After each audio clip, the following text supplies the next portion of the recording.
अस्सलाम वालेकुम। आज हम first year physics chapter number 3 का 5th लेक्चर स्टडी करेंगे, जिसमें हम इक्वेशंस ऑफ मोशन को क्या करेंगे बेटा, रिव्यू करेंगे। ठीक है, तो ज़रा देखते हैं कि इक्वेशंस ऑफ मोशन दरअसल होती क्या थी। कि हमने फर्स्ट इक्वेशन ऑफ मोशन पढ़ी बेटा, वो ये थी कि V F is equal to we I plus A T. Second equation of motion बेटा, S is equal to we I T plus half A T square. Third equation बेटा, 2as is equal to V F square minus we I square. तो ये तीन equations हमने पहले पढ़ी थी। अब इन्हीं से एक और इक्वेशन बन जाती है, वो फोर्थ इक्वेशन ऑफ मोशन है बेटा। वो क्या है, s is equal to v average multiply time. और वी एवरेज को हमेशा लिख सकते हैं कि v initial velocity plus final velocity divide by 2 multiply time is equal to the distance. ठीक है, ये डिस्टेंस के बराबर होता है। ये तीन चार इक्वेशंस ऑफ मोशन जो हैं, तो इनके लिए कुछ कंडीशंस हैं इनको अप्लाई करने के लिए। वो कंडीशंस क्या हैं? पहली कंडीशन बेटा ये है, हमें नाम से ज़ाहिर हो रहा है कि बॉडी का जो यूनिफॉर्म एक्सेलरेशन है वो क्या होना चाहिए बेटा, uniform. Body should move with uniform acceleration. Body का जो एक्सेलरेशन है वो क्या होना चाहिए बेटा, यूनिफॉर्म होना चाहिए।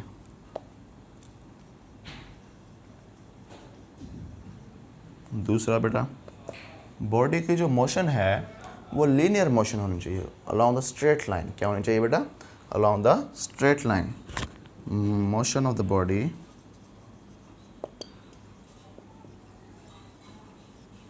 Along the straight line.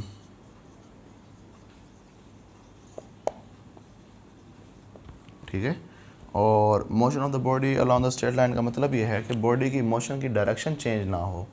अगर बॉडी सर्कुलर पाथ से मूव करती है तो उसकी डायरेक्शन हर पॉइंट पर चेंज होती है बेटा। ठीक है, अब अलोंग द स्ट्रेट लाइन होने का फ़ायदा ये है कि जो वेक्टर्स होते हैं, क्या बेटा, वेक्टर्स जो होते हैं, वेक्टर्स के मुराद क्या, v f, v i, acceleration, ये वेक्टर्स जो हैं इनको हम स्केलर के तौर पे कंसीडर कर सकते हैं। इनको यूज़ कैसे करेंगे, एज ए स्केलर, क्योंकि इनकी डायरेक्शन तो चेंज हो नहीं रही और इनकी जो मैग्नीट्यूड है वो इनके स्केलर इक्विवेलेंट के बराबर है।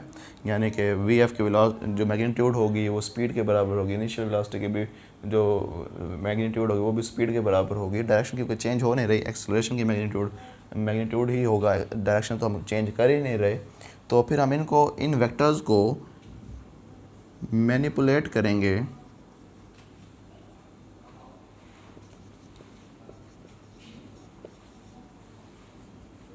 कंसीडर करेंगे एज स्केलर्स। ठीक है बेटा, कैसे कंसीडर करेंगे, एज स्केलर्स। इनको हम यूज़ करेंगे एज ए स्केलर्स। आपको इन इक्वेशंस के ऊपर कोई एरो नज़र नहीं आएगा, ये कोई एरो है, ये कोई एरो है, ऐसे एरोज नज़र नहीं आएंगे। हम इनकी मैग्नीट्यूड्स लेंगे, डायरेक्शन नहीं लेंगे। क्योंकि डायरेक्शन क्यों नहीं लेंगे, क्योंकि बॉडी की मोशन जो है अलोंग द स्ट्रेट लाइन है। ठीक है, हैं ये वेक्टर्स, लेकिन हम इनके ले क्या रहे हैं, सिर्फ मैग्नीट्यूड्स। ठीक है, अच्छा अब देखो ज़रा, if body is moving then, हमने कहा बॉडी जो मूव कर रही है वो यूनिफॉर्म एक्सेलरेशन के साथ मूव कर रही है। यूनिफॉर्म एक्सेलरेशन का मतलब ये है कि बॉडी में जो वेलोसिटी है वो चेंज होगी बेटा। ठीक है, वेलोसिटी जब चेंज होगी तो वो इक्वली चेंज होगी in equal interval of time. ठीक है, अब इन चेंज होने का मतलब है एक बॉडी की वेलोसिटी इनिशियल वेलोसिटी होगी, कुछ टाइम टी गुजरने के बाद, जो इनिशियल वेलोसिटी है वो किस में कन्वर्ट हो जाएगी, फाइनल वेलोसिटी में कन्वर्ट हो जाएगी। ठीक है, आफ्टर टाइम टी। तो अब देखो, अगर तो तमाम क्वांटिटीज़ जो कि इनिशियल वेलोसिटी की डायरेक्शन में हो, किसकी डायरेक्शन में हो, इनिशियल वेलोसिटी की डायरेक्शन में हो, उनको हम कंसीडर करते हैं पॉजिटिव। क्या कंसीडर करते हैं बेटा, पॉजिटिव। लेट्स सपोज कि अब आप मूव कर रहे हैं और आपकी जो इनिशियल वेलोसिटी है वो इस तरफ है और आपकी वेलोसिटी इंक्रीजिंग है। क्या है बेटा, इंक्रीजिंग। वो आपकी इसी डायरेक्शन में बॉडी मूव कर रही है, तो आपका जो एक्सेलरेशन होगा वो क्या होगा बेटा, पॉजिटिव। क्या होगा बेटा, पॉजिटिव, क्योंकि आपकी जो वेलोसिटी है वो इंक्रीजिंग है और आपकी डायरेक्शन में ही एक्सेलरेशन प्रोड्यूस हो रहा है बेटा। ठीक, उसको हम क्या लेंगे, इंक्रीजिंग, पॉजिटिव। आप मूव कर रहे हैं और इनिशियल वेलोसिटी आपकी इस तरफ है लेकिन आप स्लो डाउन हो गए हैं, तो आपका जो एक्सेलरेशन होगा वो होता है बेटा रिटार्डिंग एक्सेलरेशन, और उसकी जो डायरेक्शन होती है आपकी मोशन के अगेंस्ट होती है। ये हमने पहले ही पढ़ा था बेटा, नेगेटिव एक्सेलरेशन जब पढ़ा था। तो वो जो नेगेटिव एक्सेलरेशन के ऑपोजिट जो आपके जो एक्सेलरेशन है उसकी डायरेक्शन जो है वो आपकी मोशन के अगेंस्ट है, तो यानी इनिशियल वेलोसिटी के अगेंस्ट है, तो हम उसको क्या लेंगे बेटा, नेगेटिव लेंगे। क्या लेंगे, नेगेटिव। समझ आ रही है? जब बॉडी की इनिशियल वेलोसिटी जो है वो इस डायरेक्शन में है और एक्सेलरेशन जो है वो इसके ऑपोजिट है, ये ठीक है, तो एक्सेलरेशन ऑपोजिट, तो इसका मतलब ये होगा कि ये इस क्वांटिटी को हम क्या लेंगे बेटा, नेगेटिव लेंगे। क्या लेंगे, क्यों लेंगे बेटा नेगेटिव, क्योंकि ये अगेंस्ट द इनिशियल वेलोसिटी है बेटा। बात समझ आ गई? इसी तरह अगर कोई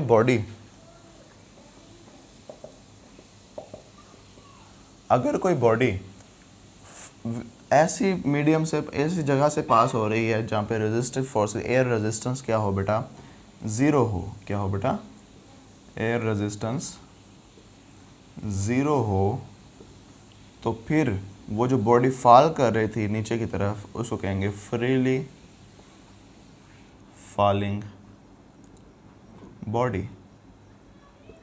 बात समझ आ गई? हाँ, दोबारा देखें।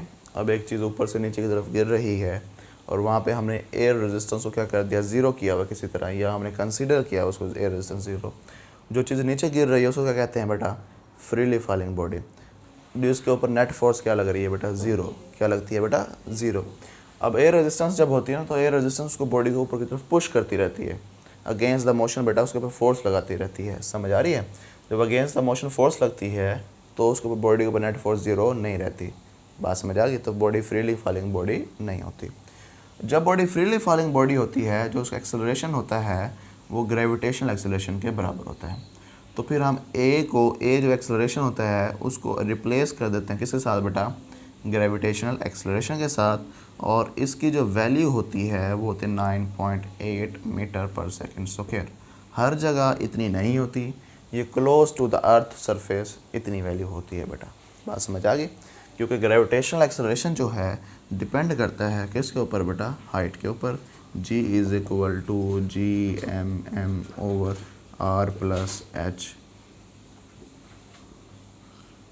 स्क्वायर। ठीक है बेटा, ये फार्मूला है। जब आपका ये हाइट चेंज होती है तो जी की वैल्यू भी क्या हो जाती है बेटा, चेंज हो जाती है। ठीक, यानी close to the surface height की वैल्यू क्या होती है, ज़ीरो, तो इसकी वैल्यू सेम रहती है और उसकी वैल्यू ये रहती है बेटा। ठीक है, तो यहाँ तक कोई बात समझ ना आई हो ज़रा पूछ लो। ठीक, अच्छा, अब जब हम फ्रीली फॉलिंग बॉडी के लिए हम बात करेंगे तो फिर हमारा जहाँ पे ए होगा उसको हम क्या कंसिडर करेंगे, जी। क्या कंसिडर करेंगे बेटा, जी। जी के इसके लिए फिर बेटा इक्वेशंस ऑफ मोशन कुछ इस तरह से हो जाएंगी। First equation v is equal to we I plus g t. दूसरी इक्वेशन बेटा v I T plus 1/2 g t square,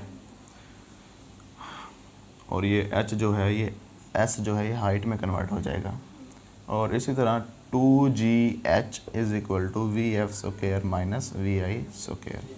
ठीक है बेटा, तो इस तरह से ये हमारा फार्मूला बन जाएगा। तो अब देखो ये जो इक्वेशन है, ये इक्वेशन बेटा कब लगती होती है, जब बॉडी की जो वेलोसिटी है वो यूनिफॉर्म हो। क्या हो बेटा, यूनिफॉर्म हो। तो यूनिफॉर्म होने का मतलब है जब बॉडी की वेलोसिटी यूनिफॉर्म हो, v अगर यूनिफॉर्म हो जाए, ठीक है, तो बॉडी एक्सेलरेशन क्या हो जाएगा, ज़ीरो। एक्सेलरेशन क्या हो जाएगा बेटा, जब बॉडी की वेलोसिटी यूनिफॉर्म हो जाएगी तो एक्सेलरेशन ज़ीरो। जब एक्सेलरेशन ज़ीरो हो जाएगा तो ये वाला पार्ट क्या हो जाएगा, पूरा का पूरा ज़ीरो हो जाएगा, और ये क्या बन जाएगा, वी आई टी, यानी वेलोसिटी और टाइम का product is equal to distance. तो फिर हम इस वेलोसिटी को क्या कह देंगे, यूनिफॉर्म वेलोसिटी है। क्या बेटा, कौन सी वेलोसिटी है, इसको वी लिख देंगे या वी यूनिफॉर्म लिख देंगे बेटा। ठीक, अब ज़रा देखो, अगर तो वेलोसिटी चेंज हो जाती है, वेलोसिटी क्या होती है, चेंज होती है, तो उसमें एक्सेलरेशन भी प्रोड्यूस होता है। लेकिन फिर अब अगर हम ये फार्मूला लगाना चाहें तो हम कोई ये वेलोसिटी चेंज हुई तो उसका मतलब कोई ना कोई फाइनल वेलोसिटी होगी और कोई ना कोई इनिशियल वेलोसिटी होगी उसकी बेटा, चेंज हुई है तो तो फिर हम उसका क्या लेंगे बेटा, एवरेज लेंगे। क्या लेंगे, एवरेज लेंगे। एवरेज लेके इन दोनों की कोई मीन वैल्यू लेंगे, उसको फिर यहाँ पे पुट कर देंगे इस जगह पे, तो फिर बेटा ये फार्मूला हम लगा सकते हैं। ठीक है बेटा। If you have any question about the lecture you can ask freely in the comment section. अल्लाह हाफ़िज़।